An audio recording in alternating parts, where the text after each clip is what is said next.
Welcome back, class 10, your civics class. Continuing with the Union Parliament, today we will study about the exclusive powers of the two houses. Exclusive powers means powers which are exclusively in the domain of Lok Sabha or Rajya Sabha. That means powers exclusively under the Lok Sabha, we will discuss that, and powers exclusively under the Rajya Sabha, we will discuss that. Starting off with the powers which are exclusively under the domain of the Lok Sabha, number one is the financial powers or financial matters. In regards to financial matters, a money bill can be introduced only in the Lok Sabha. A bill becomes an act after the signature of the president. So remember, a bill relating any financial matter can only be introduced to the Lok Sabha. Remember it. Question comes. Money bill, after it has been passed by the Lok Sabha, is sent to the Rajya Sabha for recommendation. Recommendations means suggestions. The Rajya Sabha must return the money bill to the Lok Sabha within a period of 14 days. If the bill is not returned within a period of 14 days, it shall be deemed to have been passed by both houses in the form in which it has been passed in the Lok Sabha. What does it mean? After a money bill has been passed in the Lok Sabha, it is sent to the Rajya Sabha for recommendations. Recommendations means suggestions. And the Rajya Sabha has to return the money bill to the Lok Sabha within 14 days. If by any chance the bill is not returned from the Rajya Sabha to the Lok Sabha within 14 days, it is understood that the money bill has been passed by the Rajya Sabha as it is. Understood?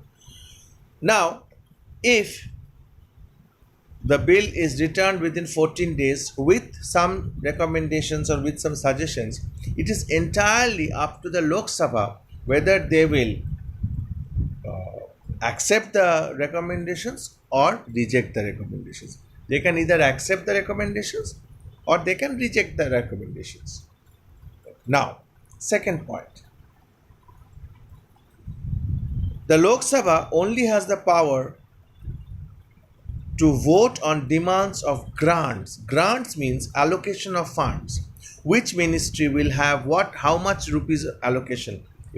Which ministry will have how much amount as grant will be decided by Lok Sabha. Lok Sabha only has the power to vote on demands for grants. That is, the grants for various ministries under the budget of the government of India. Under the government, which ministry will get how much money or how much grant will be decided completely by the Lok Sabha. The Rajya Sabha may discuss the grants, but it has no power to vote on them. Rajya Sabha can discuss, this much grant you are giving, it can be reduced, it can be increased, but they cannot vote. If any question arises, this is very important, another point is there. If any question arises whether a bill is a money bill or not, the decision of the Speaker of the Lok Sabha thereon shall be final. The decision of the Speaker of the Lok Sabha, we have discussed it previously also. The Speaker of the Lok Sabha decides whether a bill is a money bill or not. Now, these points come under one heading, that is powers regarding financial matters. Now, responsibility of the Council of Ministers. The Council of Ministers is collectively responsible to the Lok Sabha. Collectively responsible. Who are the Council of Ministers? The Prime Minister on the top and his ministers under him. The President invites the leader of the party or parties having the support of more than half the members of the Lok Sabha to form the government. For example, we have the ruling party now in the center. It has won in majority. Our ruling party now has more than half the members in support of that party. So the president invited the leader of the party, who is our prime minister now, to form the government. An important function of the Lok Sabha is to make and throw governments. The ministers continue in office so long as they enjoy the confidence of a majority of members in the Lok Sabha. As long as the ruling party enjoys the majority vote of the Lok Sabha, it remains the ruling party. Okay. Now, there are certain terms which I will be using now. Please remember them, and because it is very common question in your ICSE examination. No confidence motion. What is no confidence motion? No confidence motion against the Council of Ministers, if it is passed, and it can be only moved in the Lok Sabha. If the motion is passed, it implies, what does it mean? The loss of confidence, and the Prime Minister has to submit his resignation of his Council of Ministers. If a no confidence motion is passed, the Prime Minister along with the Council of Ministers has to resign. An adjournment motion is one of the ways through which the Lok Sabha exercises control over ministers. How? Because if it is moved in the Lok Sabha only, and it is moved because it indicates a strong disapproval of a policy of a government. If any policy of the government is not approved by the opposition party, the adjournment motion is passed in the Lok Sabha. Obviously, we are dealing with the ruling party, we are dealing with the Council of Ministers. So these adjournment motion, no confidence motion, censure motion, these are all passed in the Lok Sabha. Remember it. A censure motion, CENSURE, a censure motion is different from no confidence motion. How it is different? A censure motion can be moved in Lok Sabha against an individual minister or a group of ministers, whereas no confidence motion is moved against the entire Council of Ministers. Often a question comes, what is the difference between a censure motion and a no confidence motion? The member should state reason why he is moving the censure motion. Obviously, you are moving a censure motion against a minister or a group of ministers. You have to justify the motion. In other words, censure motion should specify the policies or acts that are being censured. A motion of no confidence need not record the grounds on which it is based. In no confidence motion, there is no need of justification. Okay, so these are the powers exclusively under the Lok Sabha. Now we will discuss some exclusive powers of the Rajya Sabha. Making law on matter in the state list in the national interest. The Rajya Sabha has the power to declare that it would be in the national interest for the Parliament to enact a law on the matter of a state list. There are departments, or there are three lists. State list is one of them. We will discuss the lists in coming chapters. Just remember, Rajya Sabha has the power to declare that the Parliament needs to make a law under the state list.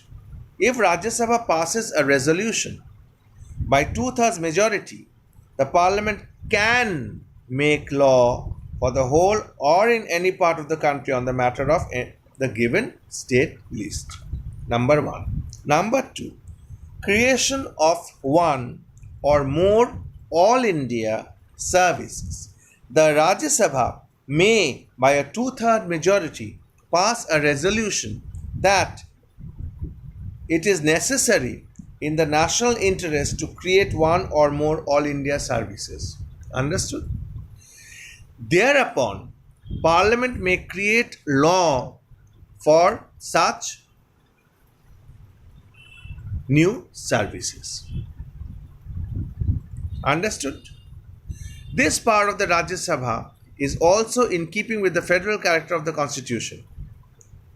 Now, there are two exclusive powers of the Rajya Sabha. One, it can declare that for national interest, the Parliament will have to make a law under the state list, and if a resolution is passed by two-third majority of the members of the Rajya Sabha regarding this, the Parliament can make a law in part or in full.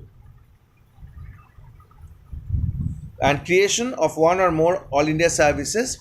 If a resolution is passed by two-thirds of the majority, that is necessary in the national interest that you have to create one or more All India services, the Parliament may, by a new law, create such new services. Okay. Now, we will discuss some parliamentary procedures, and there are certain terms which you have to remember. Terms are such: summoning of the House, session of the Parliament, President's address, motion of thanks, question hour or interpellation, 0 hour. Okay, let us discuss. Parliamentary procedures. For proper transaction, that means for proper working of the business of the House, a number of rules and formalities must be observed. Obviously, Parliament runs the country, so it is a very, very important organization, body. So obviously, to run that body, there needs to be a lot of intricate procedures, lot of formalities. Such formalities are known as parliamentary procedures. So we will discuss some of such parliamentary procedures. Number 1, summoning of the houses. Summoning means calling to start. They've been summoned, called. Who summons? The President. Please write the President of India, okay? The President of India from time to time summons each house of the Parliament to meet at such times and place that the President feels or thinks fit. Session. What is a session? Session means a period during which the houses means Lok Sabha, Rajya Sabha, or the House meet to conduct the business. The session of each house of the Parliament are summoned by the President. This is subject to the condition that 6 months shall not intervene between the two sessions. That means the gap between two sessions of the Parliament should not be more than 6 months.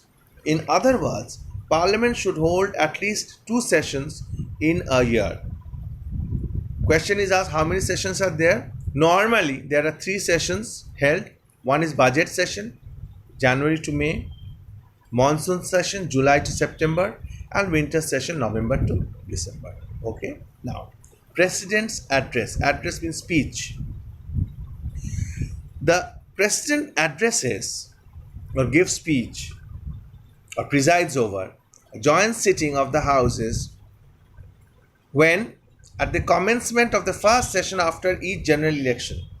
After each general election, when the first session starts, the President gives address. The President shall also address both houses of the Parliament at the commencement of the first session of each year, that is the budget session. The President address is a policy statement of the government. The address sets out the task of the government which wishes to undertake and the subjects on which it proposes to make law. So what does the President's address say? It is a policy statement of the government. Okay. So every start of commencement of the House after the general election and first session of each year, that means budget session. Budget session is from February to May. The budget session is the first session of the year. Okay. So at that time, every year, the president addresses both houses jointly. So at that time and during the session after the general election, generally after 5 years. Every year during budget session and after the general election when the parliament starts. What do you mean by motion of thanks? The debate on president's address takes place in the form of motion thanking the president for the speech. The motion of thanks provides an opportunity for the discussion of matters referred to in the address. So what is motion of thanks? Motion of thanks is the debate on the president address, is known as motion of thanks. At the end of the discussion, the Prime Minister replies to the debate, then the motion of thanks is put to vote. What is question hour? Question hour means also known as interpellation. The first hour of the sitting of the both houses is allotted for asking and answering questions. So when each day when the session is on in the parliament, the first hour is question hour, where questions are asked and answers are given. Therefore, it is known as question hour. The purpose of the question hour is to obtain, means get, information on matters of public importance. A question must not ordinarily exceed, means go beyond 150 words. Okay, a member has to give 10 days notice of a question. Okay, three types of questions are there: starred means starred, asterisk marks, unstarred and short. Starred questions are those to which a member wishes to have an oral answer on the floor of the House. Such questions are distinguished by an asterisk. Asterisk means starred. Supplementary questions may be asked after the replies of such questions. Unstarred questions do not carry any asterisk marks. Asterisk marks means star marks. Answers to them are given in a written form. No supplementary questions could be asked. And short notice questions are questions related to urgent importance. Such a question may be asked with notice shorter than 10 clear days. Generally 10 clear days a question is asked, within 10 days you have to answer it. But only during short notice questions, since the topic is urgent, this 10 days time is not given. You have to answer it immediately. So this is question hour. What is question hour? What are the three types of questions asked? Questions come in your ICSE. 0 hour. At the time which begins at 12 noon every day, after the question hour is known as 0 hour. Usually at 1 o'clock the members go for lunch. The 0 hour therefore would not exceed more than 1 hour. From 12 noon to 1 o'clock it is 0 hour. During 0 hour, members raise all type of questions. Sometimes they raise matters simply to gain publicity or to embarrass the government.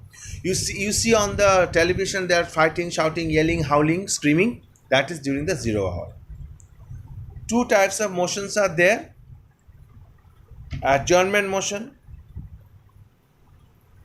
A motion is a formal proposal made by a member that the House ought to do something or express an opinion with regard to some matter of public importance. What is a motion? Motion is a proposal made by the member of the House regarding what? Regarding something which the House should take notice or take action.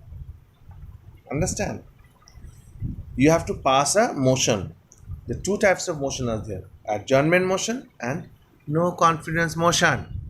Both we have discussed, but still I will discuss a little more. An adjournment motion proposes that the House should lay aside all other business and take up the consideration of a matter of urgent importance. Such a motion interrupts the normal business of the House. Suppose some important crisis has cropped up in our country. So previously, it was decided what will be discussed in the parliament. So suddenly, if something of national importance comes up, there might be some famine, some flood, national accident, some attack, a terrorist attack. So the normal motion is adjourned, moved aside, and the current topic is brought in for discussion. So that is adjourned motion. Therefore, the Speaker applies a rigorous test for the admissibility of the adjournment motion, whether the motion to be discussed, whether it is worth to be an adjournment, come under adjournment motion or not, will be decided by the Speaker. The Speaker will decide the admissibility of that particular motion, whether it is coming under that adjournment motion or not, because we have already decided. Each day what discussion will take place is already decided. But all of a sudden an adjournment motion is passed and some serious discussion will take place. Whether it is worth discussing or not, who will decide? The Speaker will decide. Under what principles? The principles that guide the speakers are: number one, that the matter raised is definite. It is a definite matter, not a matter from out of thin air. Number two, that the urgency is of such a character that the matter should be discussed in the same day, because the matter is so important that it has to be discussed in the same day. And number three, that the subject is of public importance. The following are the so three things are there: whether the Speaker will decide that motion raised is definite, it has to be discussed on that day, and it is a matter of public interest. So if such three things are fulfilled, it is decided by the Speaker, no, adjournment motion should be passed and the matter should be discussed immediately on that day. Examples are: number one, death of a few person drinking illicit liquor, killing of an IPS officer at a religious place in Punjab, serious situation arising in terrorist activity, such things, a train accident, all such things. This is known as adjournment motion. What is no confidence motion? The Council of Ministers are collectively responsible for the Lok Sabha. Obviously, Council of Ministers are ministers under the Prime Ministers, because they are the ruling party. They are collectively responsible. Anything good happens, they are collectively responsible. Anything bad happens, they are collectively responsible. A motion expressing no confidence in the government means the ruling party, is moved by the opposition. Obviously, no confidence motion is moved by the opposition. The own people will not move any motion against that their own self. So obviously the opposition party moves the no confidence motion. The House grants leave to no confidence motion only when it carries the support of at least 50 members. 50 opposition members should support the no confidence motion. Number one, the motion has to be taken up for discussion within 10 days from the day on which the leave is granted. 10 days time is given for discussion, because it's a very serious thing. No confidence motion is a very serious thing. You have to give it time. On conclusion of the debate, the Speaker puts the motion to vote. And if the motion is passed, it implies loss of confidence in the government. And what happens if a no confidence motion is passed? The Prime Minister is obliged to submit his resignation. Along with the, and if a question came, what is the implication of the statement that the Prime Minister, what happens rather, or what is the implication of the resignation of the Prime Minister? What happens if a Prime Minister resigns? If a Prime Minister resigns, means his resignation means the whole Council of Ministers also dissolved. The whole Council of Ministers will also not be there, because the head is not there, because the Prime Minister is not there. So, and no confidence is passed against the ruling party. So, the Prime Minister has to resign. So, two types of motions are there. Okay.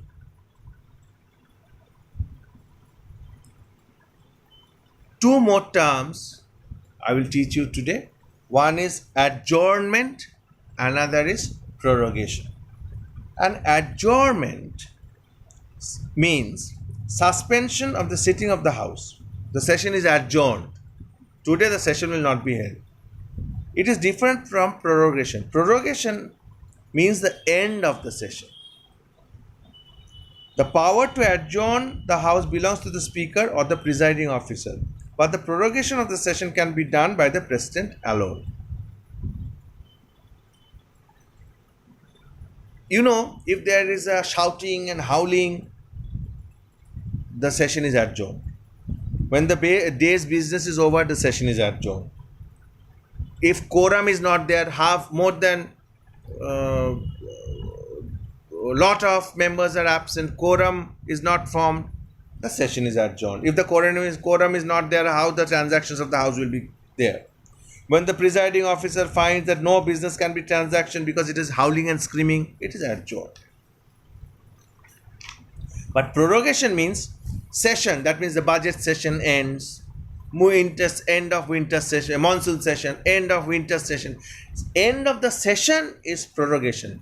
End of that particular day when no further business will be transacted on a particular day due to certain reason is adjournment. The speaker shouts, the session is adjourned today. That means go home and relax. Understand? So this is the difference between adjournment and prorogation. Okay. Now there are some tidbits left.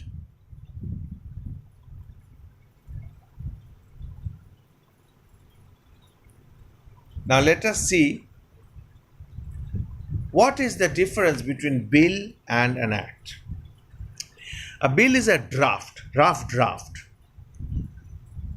of some legislative proposal. Some proposal are made, draft is made, the draft is passed from Lok Sabha, it is passed, Rajya Sabha it is sent,